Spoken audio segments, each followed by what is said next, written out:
आज मैं आपको सिखाने वाला हूँ completing the square method of quadratic equations. तो क्वाड्रेटिक इक्वेशन में दो मेथड से सॉल्व किया जाता है, जैसे कि हम लोग को पता है। पहला मेथड होता है फैक्टराइजेशन,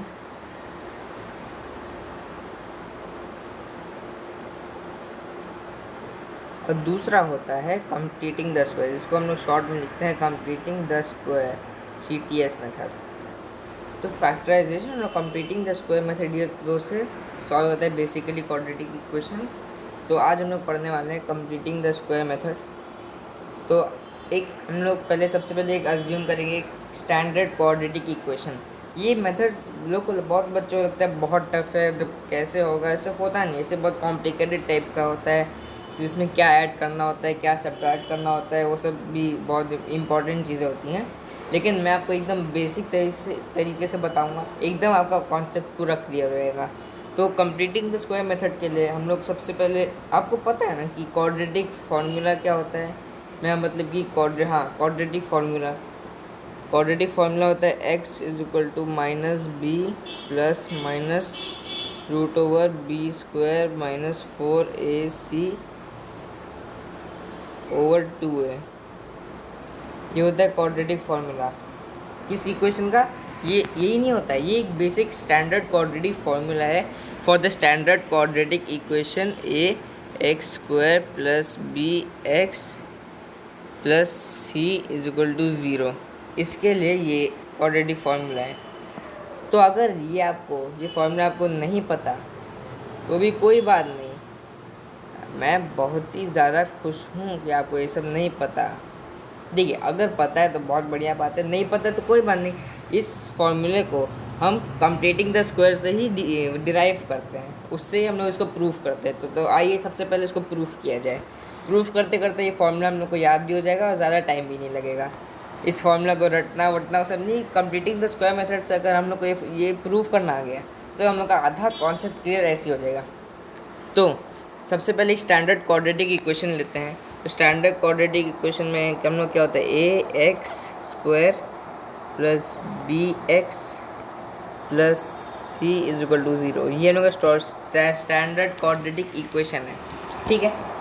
तो हम लोग को प्रूफ करने के लिए बहुत सारे स्टेप्स यूज़ करने होंगे, तो मैं जो भी स्टेप्स चेंज करूँगा वो मैं दूसरे कलर में लिखूँगा। तो फर्स्ट स्टेप हम लोग करना है क्या कि सबको a से डिवाइड कर देंगे। क्यों?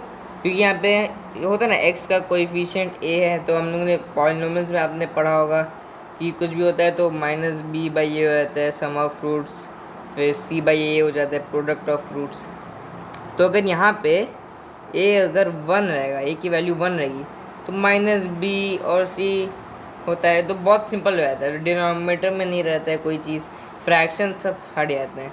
तो ये सब बहुत ज़्यादा इजी हो जाता है। तो हम लोग उसको इजी बनाने के लिए ही क्या किया, हम लोग ने a से डिवाइड कर दिया। तो a से डिवाइड करने में ये क्या था, ax² / a हो गया। ये क्या था, bx हो गया था, /a हो जाएगा। और ये क्या था, c था, है ना, c/a हो जाएगा, ठीक है। तो ये हम लोग का इक्वेशन हो गया। 0 को अगर हम लोग a से डिवाइड करेंगे तो कुछ फ़र्क नहीं पड़ता, ये 0 ही होगा, क्योंकि 0 किसी चीज़ से डिवाइड करेंगे उसका वैल्यू 0 ही आएगा। ट्राई करके देख लेना अगर बिलीव नहीं हो रहा है तो। अच्छा, तो नेक्स्ट स्टेप हम लोग क्या करने वाले हैं, इसको कैंसिल आउट कर देंगे, एकदम बेसिक सिंप्लीफाई थोड़ा करेंगे। तो सिंप्लीफाई करने में ये कैंसिल हो जाएगा, क्या बच जाएगा x² होगा, फिर यहाँ पे b/ax हो जाएगा, यहाँ पे c/a बचेगा, यहाँ पे 0। तो ये हम लोग का बचा हुआ है। सिंप्लीफाई करने के बाद हम लोग का ये क्वाड्रेटिक इक्वेशन है, ये बिल्कुल इसकी तरह सेम टू सेम है। This and this are equal. इसको आप ऐसे भी लिख सकते हो, ऐसे भी लिख सकते हो, बस a से तो डिवाइड किया दोनों साइड में। ये तो आप पहले से भी करता है, 2 से डिवाइड करो, 5 से डिवाइड करो, 2 से मल्टीप्लाई करो, कुछ भी करो, दोनों साइड में इक्वल चीज़ करो तो LHS = RHS हमेशा रहेगा। तो हम लोग अब क्या करेंगे, सबसे पहले इसको कंपेयर करेंगे किसी स्टैंडर्ड फार्मूला से। तो स्टैंडर्ड फार्मूला क्या है, गेस करो, आप गेस करो, ठीक है। तो मैं बता देता हूँ, तो पता चल गया तो बहुत बढ़िया बात है, नहीं पता चला कोई बात नहीं। a + b² तो इसका तो फार्मूला को आता ही होगा। क्या है इसका फार्मूला, ओ ये क्या हो गया, इसका तो फार्मूला को आता ही होगा। इसका फार्मूला होता है a + b² का a² + 2ab+b² है ना। तो अब मैं थोड़ी सी जगह लूँगा और इसको थोड़ा आपको इलेबोरेट करके अच्छे से समझाऊंगा। तो दिख तो रहा है ना, स्क्रीन नहीं दिख रहा है तो आप इसको टिल्ट कर लो। टिल्टी अगर किए हुए हो तो आप क्या करो, अगर मैं आपको लग रहा है मैं थोड़ा स्लो लिख रहा हूँ, अगर आपको लग रहा है ऐसा तो आप क्या कर सकते हो, 1.25 में जाके मेरी वीडियो देख सकते हो। तो मैं थोड़ा अभी से धीरे धीरे बोलना शुरू कर रहा हूँ ताकि आप 1.25 में जाके मेरी वीडियो थोड़ा जल्दी से देख पाएँ, ताकि वो आपको नॉर्मल लगे, ठीक है। तो अब क्या था, x² और a²। तो हम लोग सबसे पहले इसको कंपेयर करेंगे, हम लोग को कंप्लीटिंग द स्क्वायर करना है। तो कंप्लीटिंग द स्क्वायर करने के लिए हमें कोई भी चीज़ को एक ऐसे फॉर्म में लिखना होगा ताकि वो एक होल स्क्वायर में रहे। तो होल स्क्वायर में लाने के लिए हम लोग को इसे कोई मान लीजिए ये अल्फ़ा, ठीक है। तो हम लोग को α² = बीटा लाना होगा ताकि हम लोग अल्फ़ा का वैल्यू निकाल पाए। अल्फ़ा एक्चुअली यहाँ पे है क्या, अल्फ़ा कुछ नहीं है, बस सम ऑफ टू थिंग्स है, sum of a constant term और sum of one variable. Constant term और वेरिएबल का सम है। या आवाज़ें कहाँ सारी, कोई बात नहीं, आप थोड़ा तीनों होते हैं, यहाँ पे प्रॉब्लम हो रहा है, कल लॉकडाउन है ना तो आज सब निकलेंगे गाड़ी लेके। हाँ तो क्या मैं बोला था, हाँ तो यहाँ पे a+b अल्फ़ा है, यहाँ पे a+b अल्फ़ा मान लीजिए, ठीक है। तो हम लोग को यहाँ मैं मार्किंग क्या कर रहा हूँ, यहाँ पे जो मैं आपको दिखाया जगह, इस एरिया में हम लोग को एक होल स्क्वायर बनाना है, ठीक है, होल स्क्वायर। तो मान लीजिए कि यहाँ पे हम लोग को x+ करके कुछ होल स्क्वायर बनाना है। हम लोग ऐसा भी कर सकते थे, ax² + bx + c = 0 में हम लोग ऐसा भी कर सकते थे कि हम लोग सबसे पहले पूरा ले लेते, क्या कैसे, √a(x² + ब्ला ब्ला ब्ला ब्ला ब्ला, यहाँ पे हम लोग ले सकते थे √c/a। लेकिन हम लोग ने वैसा नहीं किया। हम लोग ने क्या किया, हम लोग ने a को ही काट दिया। कैसे डिवाइड कर दिया, a से। तो जब a से हम लोग ने डिवाइड कर दिया तो बहुत ज़्यादा हम लोग के लिए सिंपल हो गया। इक्वली चीज़ है लेकिन सिंपल हो गया। ऐसे आपने अगर AP पढ़ा होगा अरिथमेटिक प्रोग्रेशन, तो उसमें भी अगर बोला जाता है, एक क्वेश्चन दिया जाता है कि sum of 3 consecutive terms of an AP are x। तो हम लोग क्या लेते हैं, हम लोग लेते हैं a - d a+d, ये लेते हैं ना, सम ऑफ 3 कंसेक्यूटिव टर्म्स। तो इसको अगर सब लोग को हम ऐड कर देंगे सबको, तो हम लोग क्या मिलेगा, हम लोग का dd कैंसिल हो जाएगा, हम लोग को मिलेगा 3a = x। तो हम लोग को सिंपली a का वैल्यू मिल गया x/3। तो a का वैल्यू हम लोग को मिलते ही क्या हो जाएगा, a का वैल्यू ऐसे ही मिल गया, हम लोग को बीच वाला टर्म मिल गया। अब बस हम लोग को इन दो को मल्टीप्लाई करके कुछ भी करके हम लोग को बस एक d का टर्म निकाल लेना है, पॉसिबल, ख़त्म, सारा सवाल हो जाएगा उससे। लेकिन हम लोग a+d a+2d क्यों नहीं लेते हैं, क्योंकि वो भी ले सकते हैं, कोई प्रॉब्लम तो है नहीं, लेकिन उसमें क्या होगा, क्या कॉम्प्लेक्स कैलकुलेशन हो जाएगा, इतना ज़्यादा कॉम्प्लेक्स हो जाएगा ना कि आप कुछ समझ नहीं पाओगे क्या करना है आगे। 2 वेरिएबल में a और d दोनों ही रहेगा, आप कैंसिल ही नहीं कर पाओगे कोई चीज़, क्यों कैंसिल करना है, क्या कैंसिल करना है, इसीलिए। तो यहाँ पे हम लोग को यहाँ पे क्या लाना होता है, बेसिकली कंप्लीटिंग द स्क्वायर में हम लोग को इस एरिया में, जो मैंने आपको दिखाया सर्कल करके ब्लू पेन से, इस एरिया में हम लोग को लाना है x + होल स्क्वायर। ये हम लोग को लाना है इस फॉर्म में, ठीक है। तो इस फॉर्म में लाना है हम लोग को। तो x तो हम लोग को पता है कि यहाँ पे x² मतलब x का होल स्क्वायर है, ये तो हम लोग को पता है। तो x प्लस समथिंग जो कि x² + ये प्लस कुछ और देगा। तो इस क्वेश्चन में हम लोग ऐसे भी लिख सकते हैं ना, a + b से इक्वेट कर सकते हैं, a + b होल स्क्वायर से इक्वेट कर सकते हैं। a + b कुछ भी है, मान लो a है x, ठीक है, let a be x and (b b) मान लिया, ठीक है। तो a है x, a = x and b = ये तो हम लोग कंपेयर करके भी देख सकते हैं। तो मैं नेक्स्ट स्टेप में हम लोग क्या करने वाले हैं, ये देखिए ध्यान से। अब ध्यान देना, अभी तक नहीं दिया ध्यान, कोई बात नहीं। अब ये बहुत ही इम्पॉर्टेंट चीज़ है समझने के लिए। अगर आपको डायरेक्ट समझ आ जाता है ये प्रूफ, तब तो बहुत ही बढ़िया। नहीं आ रहा है तो ध्यान से समझेगा, ये एक बार समझ गए अगर आप तो कभी नहीं भूलेंगे इसको। हाँ तो मैं कहा था, हाँ तो x, तो अगर हम इसको एक्सपैंड करेंगे हम लोग, तो यहाँ पे हम लोग क्या मिलेगा, x² + 2x (+?)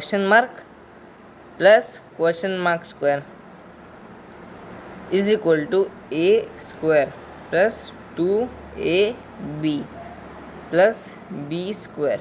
ठीक है, ये हम लोग को मिला। तो यहाँ से हम लोग को क्या पता चल रहा है, 2x question mark is equal to 2ab। ये हम लोग को दिख रहा है, हम लोग कंपेयर कर सकते हैं। तो हम लोग कंपेयर कर लेते हैं, 2x question mark is equal to 2ab। तो यहाँ से हम लोग 2 कैंसिल कर देंगे, तो क्वेश्चन मार्क क्या हो गया, ab/x। ये ऐसे भी आप इसको अप्रोच कर सकते हैं, ab/x करके फिर b का वैल्यू क्वेश्चन मार्क पुट करके कैंसिल करके इक्वल टू x निकाल सकते हैं। या फिर दूसरा मेथड भी एक अप्रोच होता है, मैं आपको यहीं पे दिखा रहा हूँ इसके नीचे लिख के।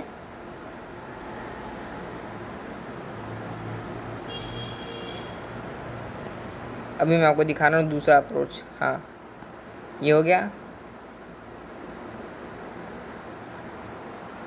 तो यहाँ पे हम लोग दूसरी तरीके से ये भी देख सकते हैं, इस इक्वेशन को हम लोग सबसे पहले देखते हैं यहाँ पे। तो हम लोग को एक्स स्क्वायर यानी कि मान लीजिए ये ए है, ठीक है, a square plus 2ab plus b square लाना है।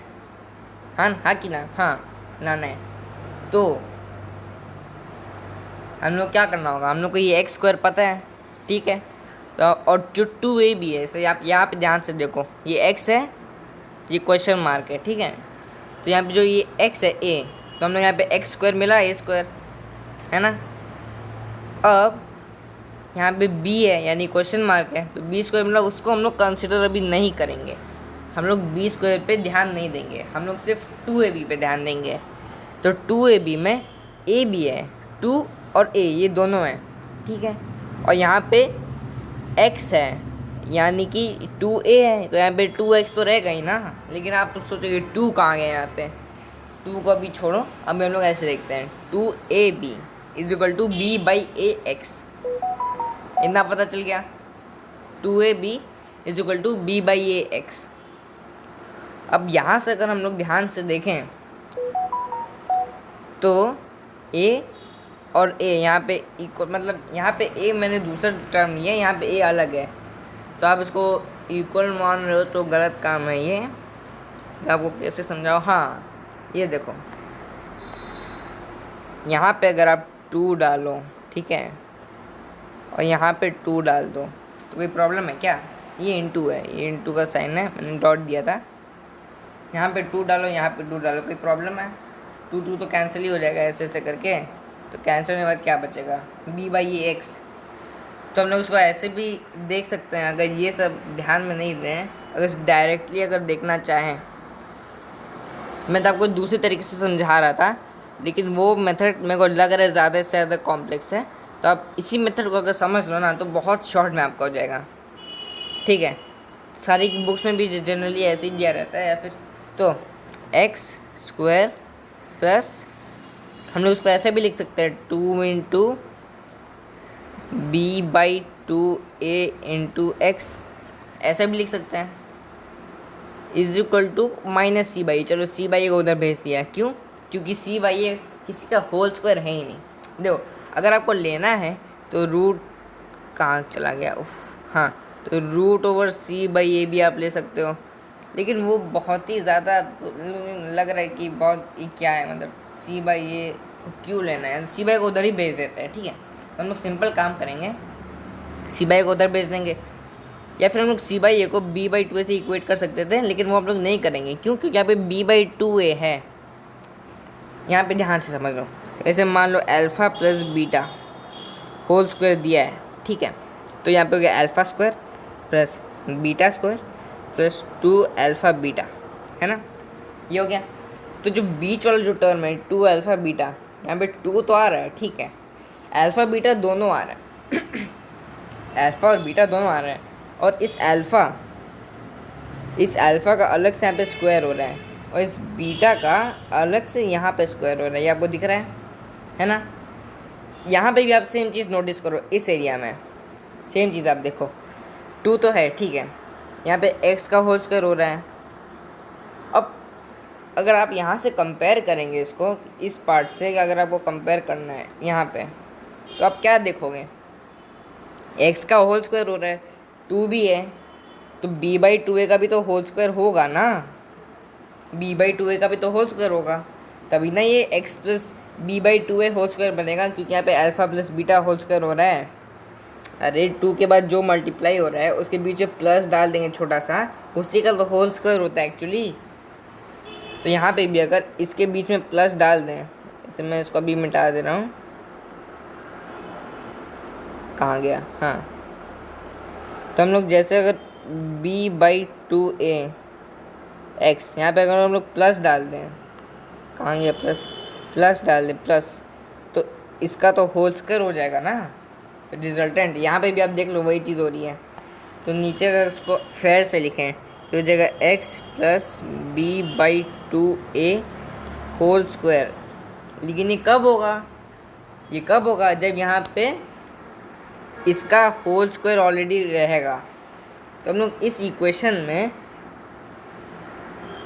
यहाँ पे एक और चीज़ ऐड कर सकते हैं, यहाँ पे एक और चीज़ ऐड कर सकते हैं, x square plus 2 into b/2a into x plus b/2a whole square, ये ऐड कर सकते हैं हम लोग। यहाँ पे एक्स स्क्वायर था या तो b/2a का भी तो होल स्क्वायर होगा। अब आप बोलोगे ऐड क्यों किया, अरे ऐड इसलिए किया ताकि यहाँ पे -c/a जो था यहाँ पे भी ऐड कर देंगे b/2a होल स्क्वायर, यहाँ पे भी ऐड कर दिया। देखो दोनों साइड में अगर कुछ भी ऐड करेंगे तो इक्वल ही रहेगा ना, LHS और RHS, ये तो पता ही है, ये तो क्लास 2 से 3 से किया आ रहे हैं। कुछ भी 1 ऐड करो, 2 ऐड करो, 0 ऐड करो, सेम रहेगा। तो हम यहाँ पे ये हम लोग का रिजल्टेंट क्या हो गया, जो भी वही चीज़ मैंने यहाँ पे लिखी थी, x plus b/2a whole square is equal to -c/a plus b²/4a square. Simplify करके देखना यही आएगा। तो अब हम लोग इसको अगर अच्छे से सिंप्लीफाई करें, डिनोमिनेटर कॉमन लेके एलसीएम कॉमन लेके पूरा करें, तो ये हम लोग का हो जाएगा 4a स्क्वायर एलसीएम, ठीक है, 4a स्क्वायर हो का, तो 4a स्क्वायर था तो c 4a से मल्टीप्लाई होगा ना, तभी तो ये 4 स्क्वायर होगा, तो -4ac प्लस ये तो सेम ही है, तो ये सेम ही रहेगा b स्क्वायर। अब हम लोग क्या करेंगे, दोनों साइड में दूसरे कलर से दोनों साइड में रूट ले लेंगे, ठीक है। रूट लेने के बाद ये तो कैंसिल हो जाएगा ना, ये और रूट, तो क्या हो जाएगा यहाँ पे x plus b/2a is equal to b square -4ac का अंडर रूट /2a। अब मेरे को ये चीज़ बताओ कि यहाँ पे 16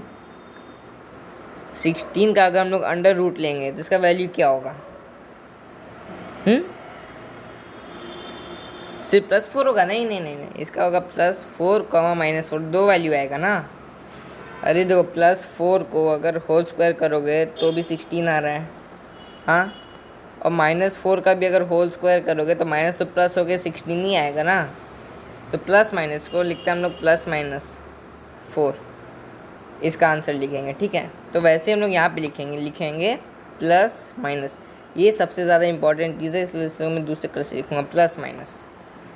तो हम लोग को तो x का वैल्यू चाहिए था ना, तो हम लोग x को दे रखेंगे, बाकी सबको उधर भेज देंगे, तो क्या हो जाएगा, ये प्लस b/2a वहाँ पे जाएगा माइनस हो जाएगा, तो हम लोग को मिल जाएगा -b plus minus √b square -4ac/2a। 2a common दोनों में है तो दोनों ऐड हो जाएंगे सिंपली। तो ये हम लोग का हो गया प्रूफ क्वाड्रेटिक फार्मूला। तो ये थोड़ा लंबा सा प्रूफ हो गया, तो अगर इसको आपने step by step note down नहीं किया है तो फिर से कर लीजिए, मैं इसको सिंपली प्रूफ करके आपको दिखा दे। तो ये तरीका है कंप्लीटिंग द स्क्वायर मेथड करने का।